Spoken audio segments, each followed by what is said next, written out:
guys, welcome. Today we've got our next progression of XTX, and one of the major things that we really want to coach you and help to elevate your progression when you're training with BFT is how to safely pick up this kettlebell and start the swing from the floor immediately.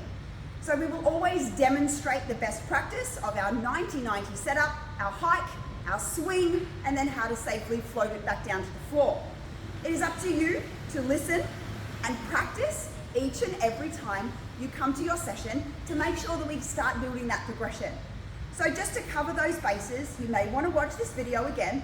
So with our kettlebell, we want to start in a 90-90 position. This trips everybody up as we demonstrate it using our single foot and working on each side as we go.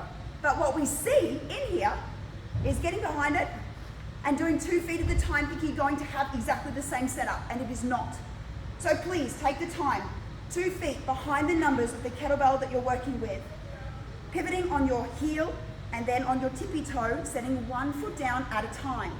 When you move to the other side and take 90 and 90, you've created exactly the right triangle you need to create the hike or the tilt, and then the hike to generate maximum power through that hip hinge.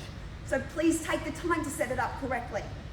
From here, we're going to hinge back, we're going to load our hamstrings, and when we grab hold of the kettlebell, we want to tilt the bell. Now what we also see here is people find this position and then move the bell. Now, we've just moved all of that golden triangle that we wanted down on the floor. So make sure that when we find that 90-90 position, and we hinge our butt back, we're not going to move the bell from that position. That was the point of that 90-90. Once we've got that hinge position, we can then tilt. We want to turn our lats on from here.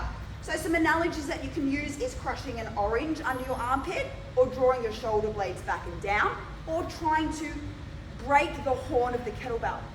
Now my hip position here, my hammies are loaded, my spine is neutral. I'm not rounded, ready to pull that kettlebell in to then lift it up. We want to swing.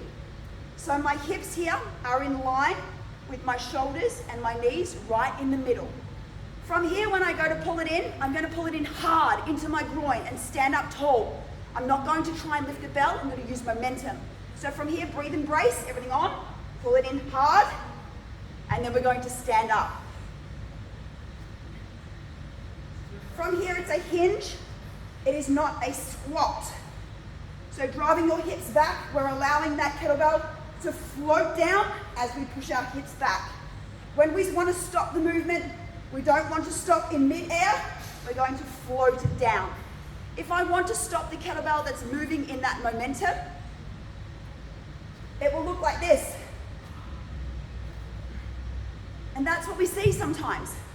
So make sure that when we float, we use what we're learning and we float it down to park safely in front. Practice makes progression, guys. So when we layer up your knowledge, take it on board, remember it, and start layering in for next time. I look forward to coaching you.